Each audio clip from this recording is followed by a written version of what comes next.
사랑이라는 단어는 우리 모두에게 아주 익숙한 단어입니다. 우리는 가족을 사랑하고 친구를 사랑합니다. 그리고 때로는 우리가 모르는 사람을 사랑할 때도 있습니다. 하지만 우리가 하나님이 원하시는 사랑을 정말로 이해하고 실천하고 있는가? 우리는 그것을 한번 생각해 보기를 원합니다. 우리가 생각하는 그 사랑과 예수님이 말씀해 주신 사랑은 어떻게 다를까요?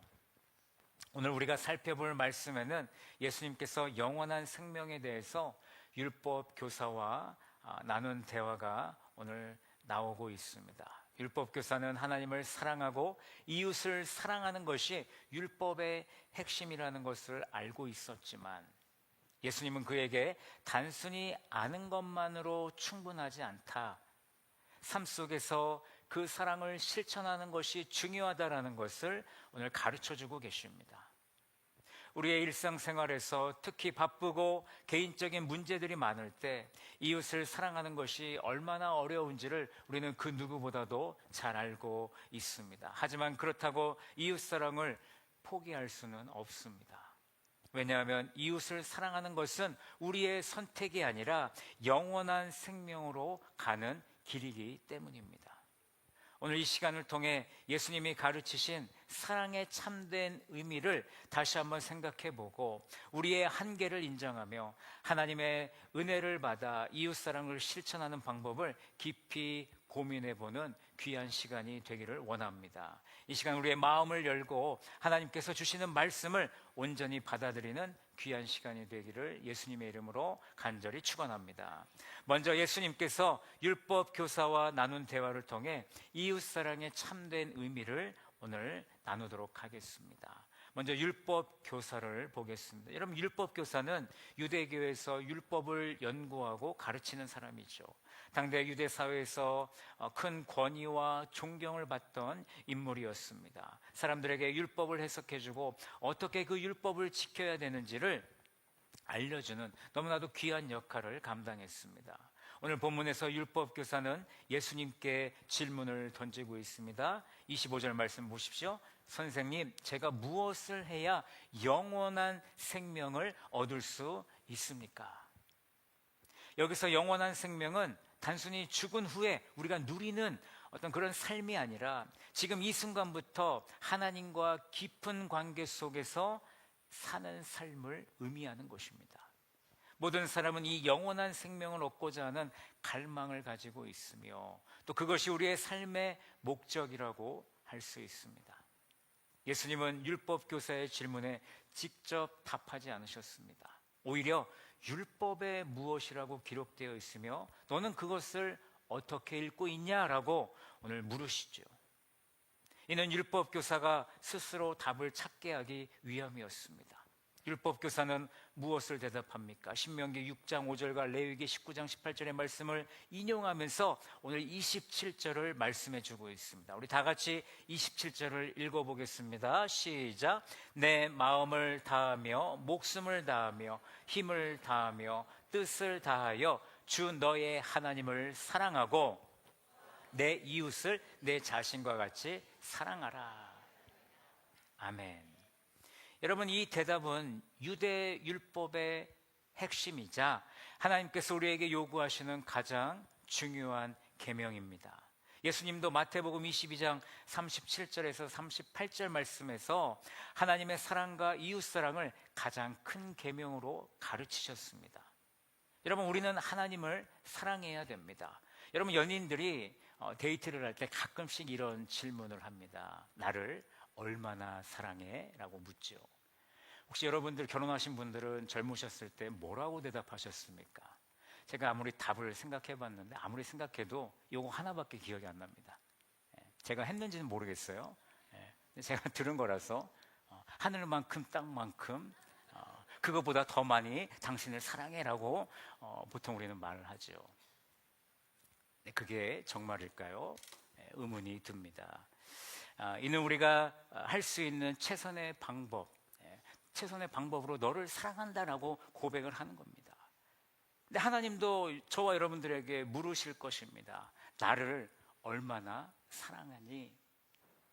그때 여러분들은 뭐라고 대답하시겠습니까? 우리는 내 마음과 목숨과 힘을 다해, 그리고 그 뜻을 다해 하나님을 사랑합니다 라고 고백할 수 있는 우리 모두가 되기를 원합니다.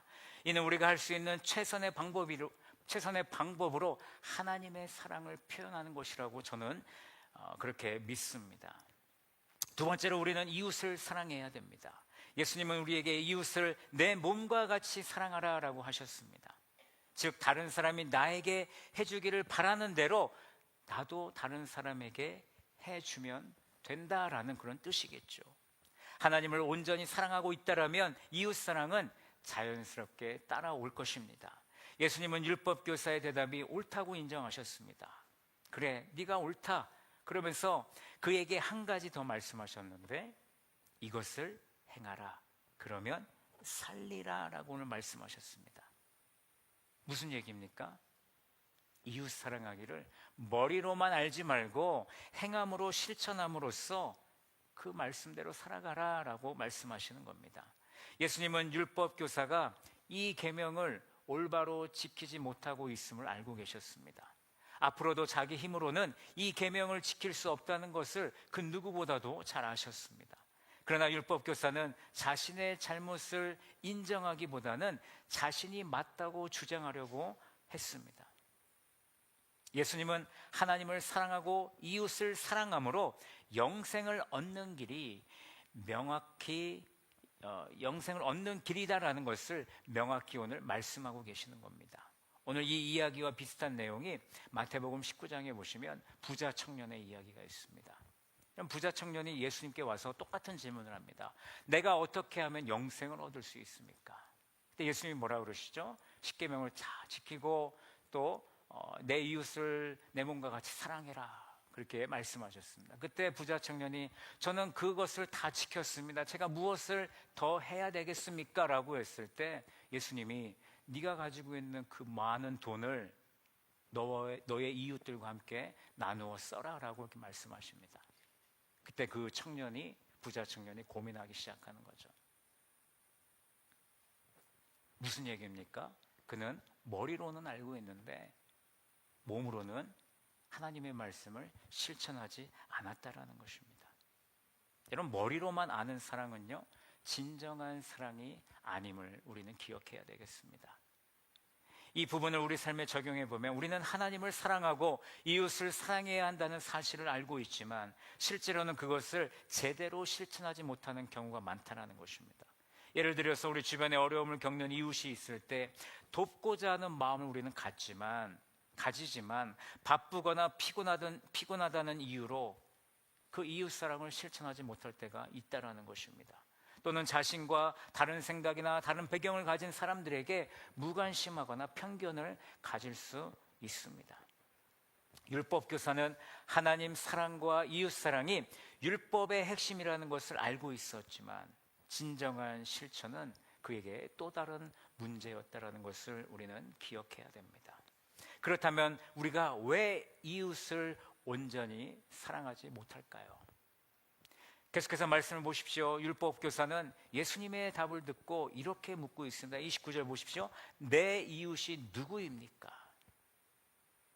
이 질문은 단순히 내 이웃이 누구인지 몰라서 궁금해서 물어본 것이 아니라 자신이 이웃을 잘 사랑하고 지키고 있다고 보이기 위해서 예수님께 여쭙고 있는 것입니다. 여러분, 당시 유대인들은 이웃이라고 하면 자신들과 같은 유대인들로만 생각했습니다. 이방인이나 나그네나 사마리아인이나 또 세금을 걷는 세리들은요, 이웃으로 여기지 않았습니다. 율법교사는 이웃의 범위를 좁혀서 자신이 이웃 사랑의 계명을 잘 지키고 있다라는 것을 다시 한번 확인받고 싶어 했던 것이죠. 그는 하나님의 뜻을 알고 있었음에도 불구하고 일부러 그것을 무시하고 반항하는 행동을 지금 보여주고 있는 것입니다. 그러나 예수님은 마태복음 5장 46절 47절에서 이렇게 말씀하셨습니다. 너희가 너희를 사랑하는 자를 사랑하면 무슨 상이 있으리요? 세리도 이같이 아니하느냐? 또 너희가 너희 형제에게만 무난하면 남보다 더하는 것이 무엇이냐? 이방인들도 이같이 아니하느냐라고 말씀하셨습니다. 이 말씀을 통해 예수님은 우리가 생각하는 이웃의 범위를 더욱더 확장시켜주고 계십니다. 예수님은 율법교사의 질문에 선한 사마리아인 비유로 오늘 답해주고 계시죠. 율법교사의 잘못된 생각을 이 비유를 통해서 잡아주고 계십니다. 예수님은 비유 속에서 두 사람을 먼저 이야기하시는데 제사장과 레위인을 등장시킵니다. 이들은 누구입니까? 하나님을 섬기는 아주 중요한 직분을 가진 사람들이었습니다. 율법을 철저히 지키는 사람들이었죠. 하지만 그들은 강도 만난 사람을 보고 어떻게 했습니까? 그냥 지나쳐갔습니다. 이들은 율법의 외적인 규칙을 잘 지켰지만 율법의 본질적인 사랑은 실천하지 못했습니다. 당시 유대 사회에서 제사장과 레위인은 율법을 잘 지키는 모범적인 인물이었습니다.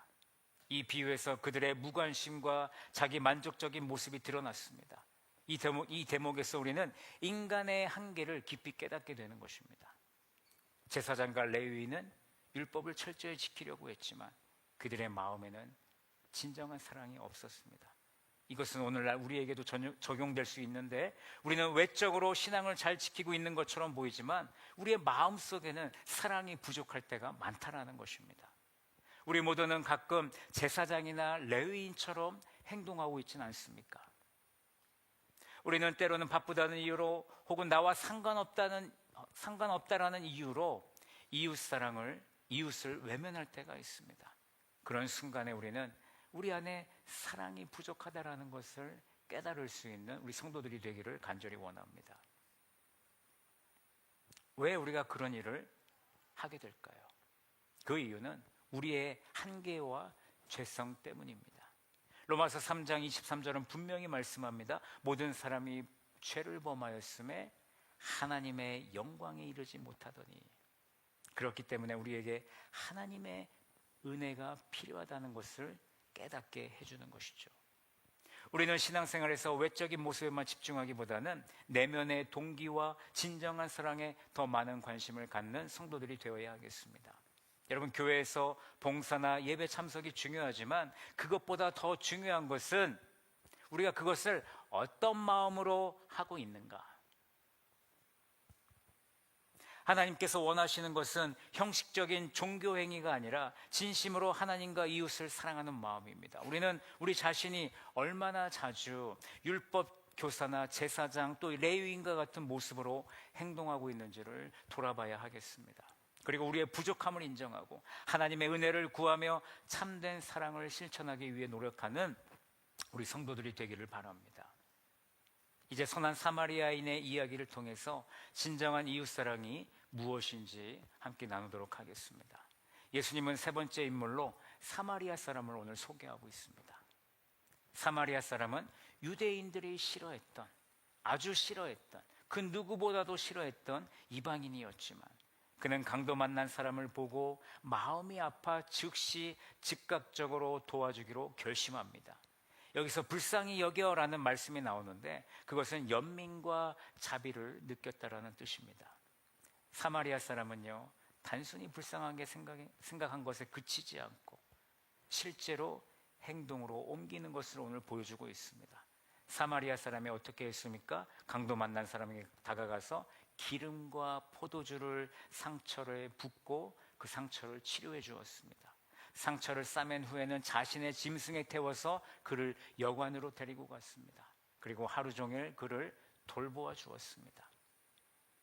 다음 날에 여관 주인에게 2데나리온을 주면서 혹시 이 사람에게 더 추가적으로 드는 비용이 있으면 내가 나중에 다시 돌아와서 그 금액을 지불할 테니 이 사람을 끝까지 잘 봐달라는 부탁을 했습니다.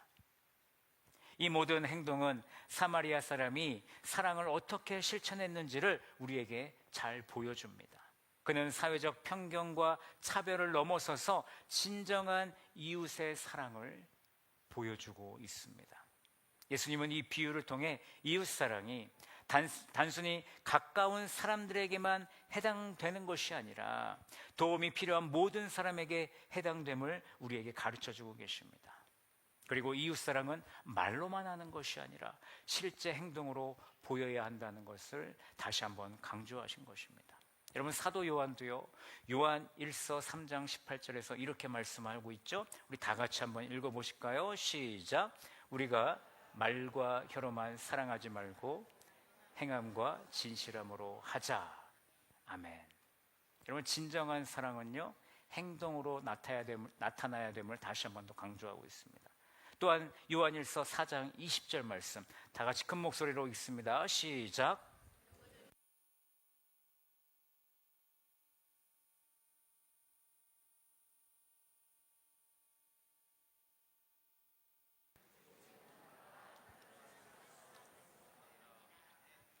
아멘. 여러분, 하나님을 사랑한다고 하면서 형제를 미워하면 뭐라고 얘기하고 있습니까? 거짓말하는 거다. 혹시 우리의 삶 가운데 우리는 우리의 행동으로 거짓말을 하고 있지는 않은지 다시 한 번 더 확인해보는 그런 우리의 신앙이 되었으면 좋겠습니다. 이웃사랑이 하나님 사랑의 필수적인 부분임을 명확히 말씀해주고 있죠. 여러분, 사마리아 사람은요, 자신이 누구를 사랑해야 하고 그 사랑이 어떻게 표현돼야 되는지를 실제 행동으로 보여주었습니다. 우리도 이웃사랑을 통해 하나님을 사랑하는 모습을 세상에 보여주어야 합니다. 이제 우리의 이웃이 누구인지 다시 한번 생각해 봅시다. 이웃은 단순히 나와 가까이 있는 사람뿐만 아니라 내가 도울 수 있는 모든 사람을 의미합니다. 사마리아인처럼 우리는 사회적 편견이나 개인적인 불편함을 넘어서 필요한 곳에 사랑을 실천하는 성도들이 되기를 원합니다. 우리의 힘만으로는 이런 사랑을 완전히 실천하기는 어렵습니다. 그렇기 때문에 우리는 하나님의 은혜를 받아서 이 이웃 사랑을 실천할 수 있어야 되는 겁니다. 그래서 마지막으로 왜 하나님의 은혜가 필요한지를 함께 나누도록 하겠습니다. 예수님께서 선한 사마리아인의 이 비유를 마치신 후에요, 율법 교사에게 이렇게 말씀하십니다. 36절에 보시면 내 생각에는 이 세 사람 중에 누가 강도 만난 자의 이웃이냐라고 묻고 계십니다. 그런데 율법 교사가 아주 재밌는 대답을 하죠. 자비를 베푼 자입니다. 예수님은 사마리아 사람이라고 분명히 얘기했는데 율법 교사는 자비를 베푼 자입니다. 무슨 얘기입니까? 율법 교사는요, 끝까지 그 사마리아인이라는 그 단어를 입에 담고 싶지 않은 것입니다.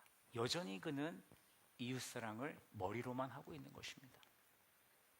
율법 교사는 사마리아인을 인정하지 않고 있습니다. 예수님은 그럼에도 불구하고 이렇게 명령하십니다. 37절에 보면 가서 너도 이와 같이 하라. 여러분, 이 말씀은 단순한 조언이 아니라 우리가 반드시 실천해야 되는 명령인 줄로 믿습니다. 앞에서도 언급을 했지만 예수님은 이 비유를 통해서 우리의 한계를 깨닫게 하신다는 겁니다. 하나님의 은혜에 의지하도록 하십니다. 우리의 힘만으로는 율법의 요구를 충족시킬 수 없기 때문에 우리는 예수님을 통해 먼저 구원이 필요하다는 것입니다. 에베소서 2장 8절에서 바울이 이렇게 말씀하죠. 너희는 그 은혜에 의하여 믿음으로 말미암아 구원을 받았으니 이것은 너희에게서 난 것이 아니요 하나님의 선물이니라.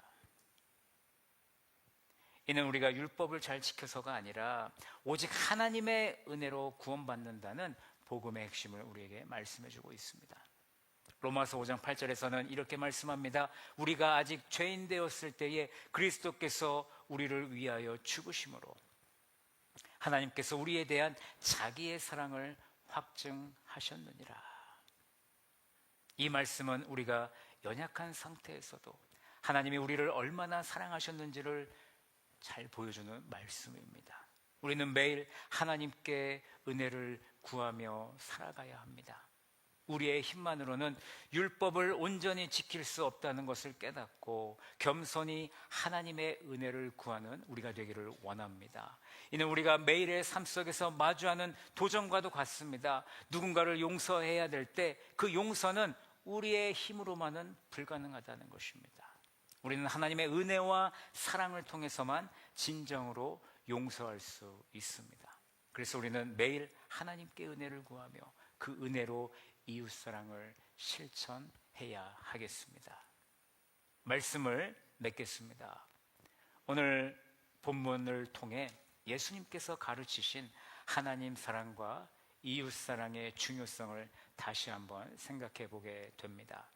율법 교사와 또 예수님의 대화, 그리고 그 선한 사마리아인의 비유를 통해 이웃사랑이 단순히 지식이 아니라 어떤 형식적인 의무가 아닌 우리의 삶 속에서 반드시 실천되어야 될 계명임을 배웠습니다.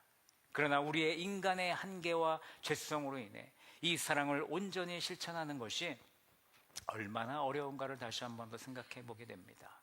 예수님은 우리에게 가서 너도 이와 같이 하라라고 분명히 명령하셨습니다. 이 명령은 우리가 하나님과 이웃사랑을 실천하라는 하나님의 부르심인 줄로 믿습니다.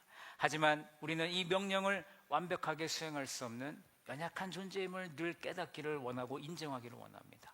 그래서 우리는 하나님의 은혜를 끊임없이 구하는 그 삶을 살아가야 하겠습니다. 하나님의 은혜 없이는 참된 사랑을 실천할 수 없습니다. 우리의 한계를 인정하고 예수님의 은혜에 의지하며 매일 삶 속에서 그 사랑을 실천하는 우리 서머나 모든 성도들이 되기를 간절히 축원합니다.